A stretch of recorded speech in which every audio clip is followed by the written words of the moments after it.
Hello, my name is Daniel Sadowski and I'm the design director at Rebel Wolves. I would like to welcome you to the Blood of Dawnwalker summer gameplay video. Our game is a story-driven, open-world dark fantasy RPG set in medieval Europe. The game is currently in pre-beta stage, and what we are going to show you is just a part of one of the mid-game quests. It's a really cool story involving legendary swords and a haunted almshouse, but today we'll focus on showcasing our gameplay systems. We're starting on the outskirts of Svartro, the game's largest city and the capital of Vale Sangora. From here, we could head anywhere the eye can see, explore ancient ruins or sabotage vampire blood transports. But it's not just about where or when you go. It's also about how you approach the main quest and shape the story, making each playthrough uniquely your own. For now, we're following the road. Coen is on his way to the city's cathedral, chasing leads about a powerful weapon said to be hidden in its crypts. But first, we'll have to deal with some bandits who camped out by the main road. Traveling through Vale Sangora is never boring. The world is dense with quests, random encounters, and locations steep in lore. This will be a great opportunity to show you our combat system. Our goal was to make the player feel like a real swordmaster who closely observes his enemies. We'll begin this fight by using acrid dust to stun one of the enemies. Now, when you attack, you choose one of four directions: up, down, left or right, in order to hit the opponent where he's unable to parry. And similarly, when defending, you have to take note of the enemy's intent and the direction of the attack. On the left side of the screen, just above Coen's health, you have activation charges that will be filled in with each successful attack, block and parry. Once they are full, you can use one of the active abilities which allow you to take a more tactical approach to fighting.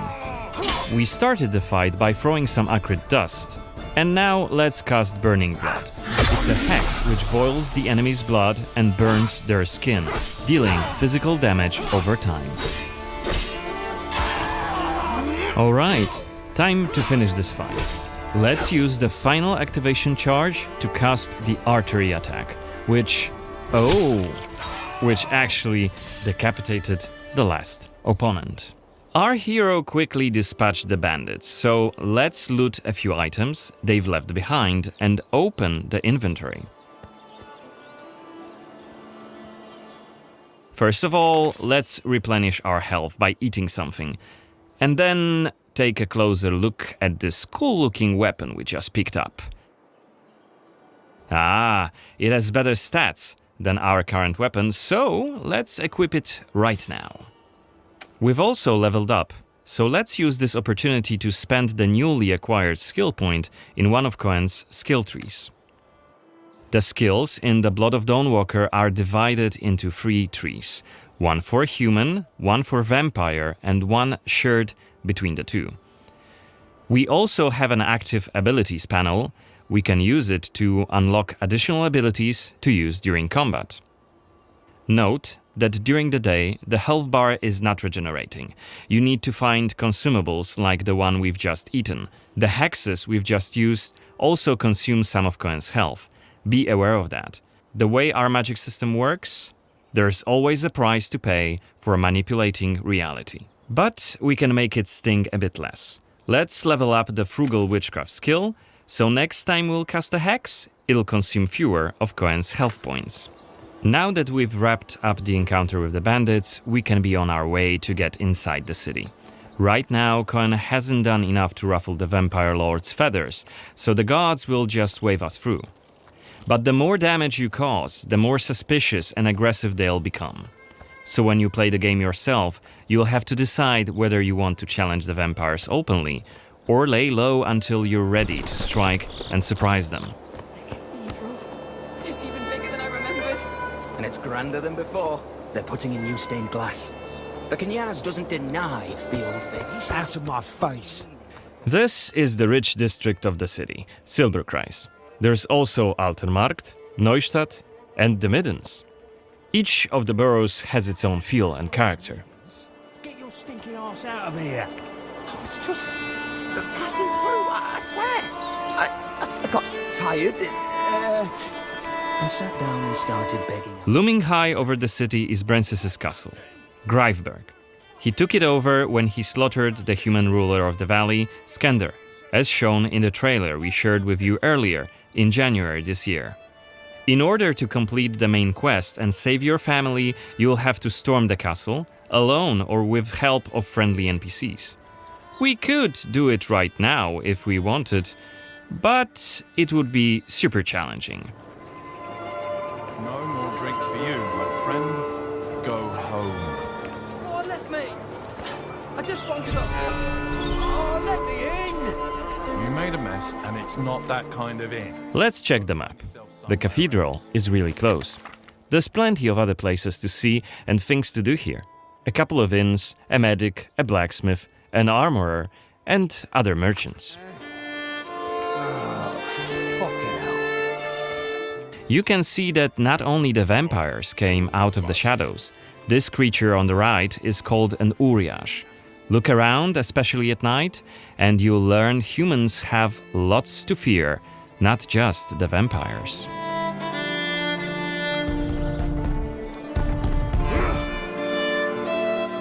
And here we can see guards pounding on some poor guy's doors. What is it about? Singing songs that mocked him and the faith. Who told you this nonsense? Was it Livia? It's just one of many different community scenes we're implementing in the game. Watch them closely when you play, as they might point you to new quests and hidden treasures, or signal changes in the game's world. Once again, I humbly beg of thee. I humbly... Ouch! I don't want to say it, Mum. It's a prayer. It's what we have to say. Go on. I humbly beg of thee, protect Okay, we are at the cathedral gates. Again, since Coen isn't yet wanted by the vampire regime, and it's daytime, we can simply walk inside.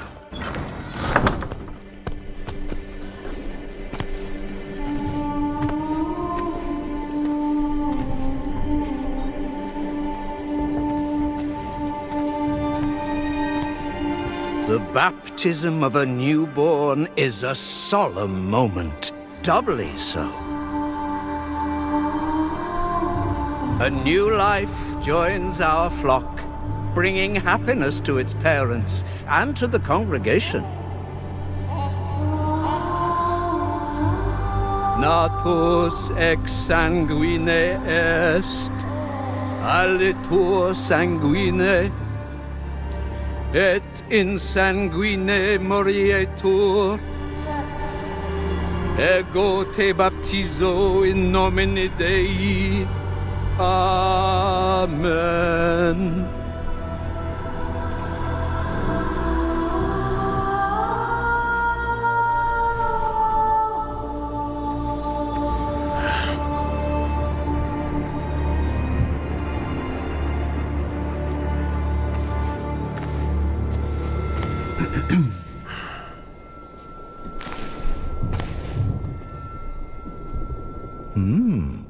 Don't I know you from somewhere, young man? Laslia, maybe? I'm sorry, but you must be mistaken. Am I? Perhaps. Perhaps. My memory isn't what it used to be. Come with me. I'll take your confession. Thank you, but I have no need for confession. Ah. So you deem your conscience clear? I wouldn't go that far. But I'm sure you're a busy man, Father. So while I appreciate the offer, I feel that my soul shouldn't be your priority. I won't press the matter. You are quite correct. I have many other duties to attend to. But please remember that in order to be saved, we all need to repent. Myself included. I hope we can speak again soon. Good day to you, Coen.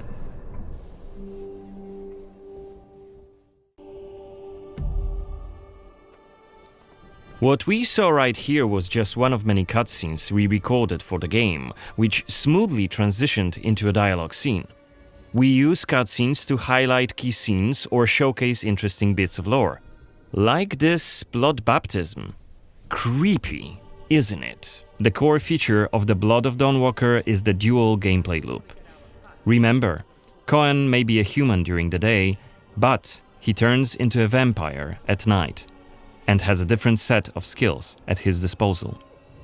And this is just one variable that affects our quests. Depending on when you tackle a particular quest, what choices you've made earlier, whom you befriended, or whom you've angered, your gameplay and story experience will be very, very different. So each quest is a complex structure with multiple possible paths leading to the end goal. We maximize players' freedom and agency, offering you a narrative sandbox to play in.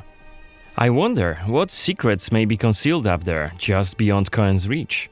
And how do we get there? It's impossible to do during the day, but come night, it's an entirely different story. Let us explain what we mean by taking our current quest as an example. During the day, we got inside the cathedral without any problems, since it's open for all to see and Coen doesn't yet stand out from the crowd. The scaffolds, though, are outside of his reach. But climbing them won't be a problem for the vampire, who has many more exploration abilities at his disposal. Bear in mind, Coen has not completed the quest yet. What's more, there are still a few clues to be found in order to solve this story.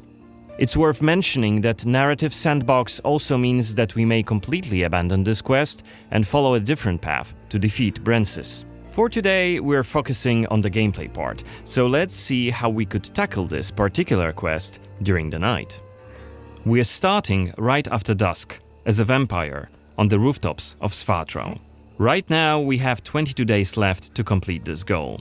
This counter is always displayed and you'll be warned each time it's pushed forward.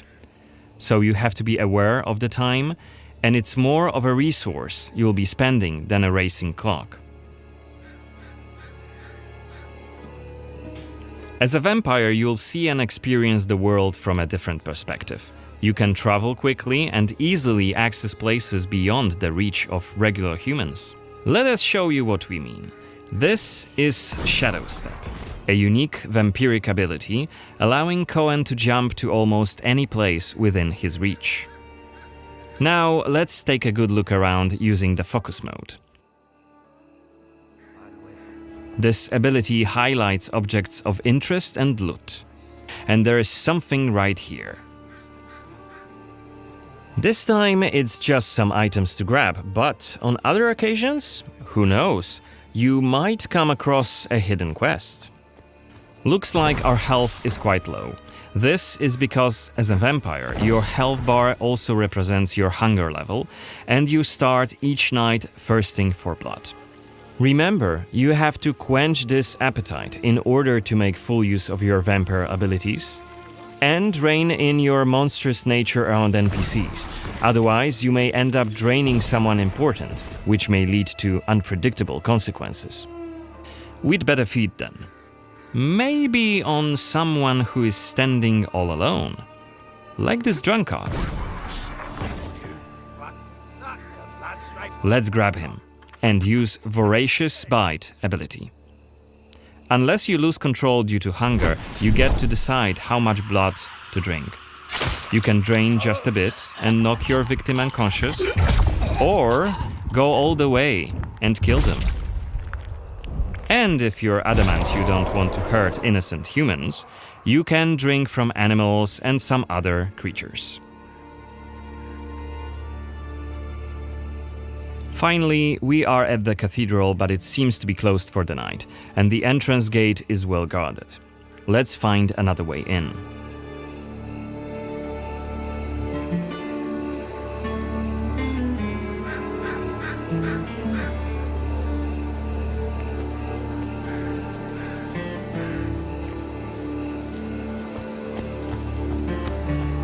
Shadow Step is not the only vampiric ability you're gonna learn during your playthrough. Coen can also use Plane Shift to scale walls and even ceilings smoothly. This will allow us to explore every nook and cranny of the cathedral.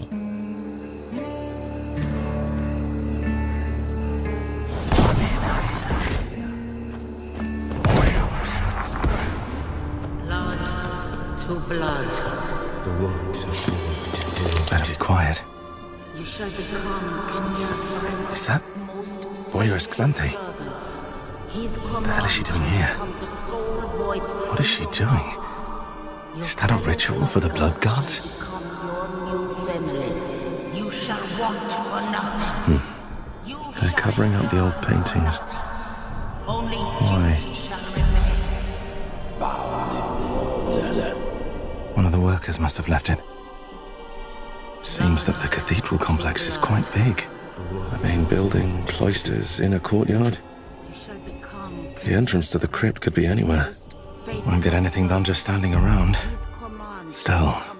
This was a scene investigation, a mechanic we used to zoom in on and showcase key clues.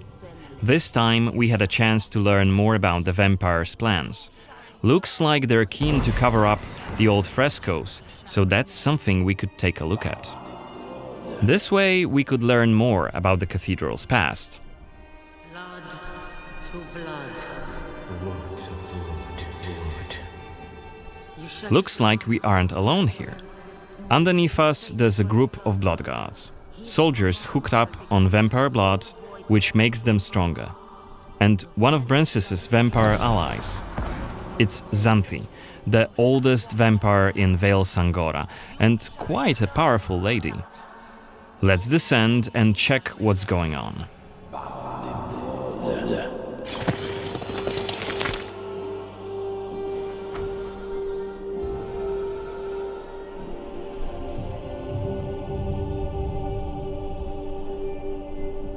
Don't think I don't see you skulking in the shadows.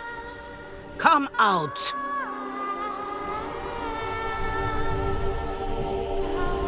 You're interfering with my task.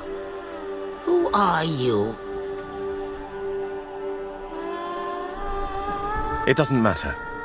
Very well. I don't have time for interruptions. Let us dispose of him. Quickly!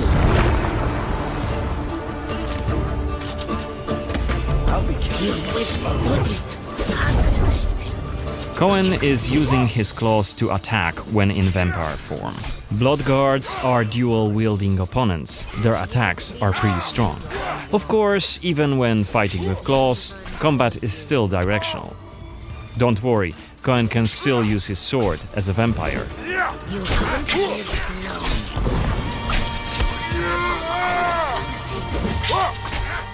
Only after defeating all three of the blood guards, Xanthi deems Coen worthy of a challenge, and she descends to face him.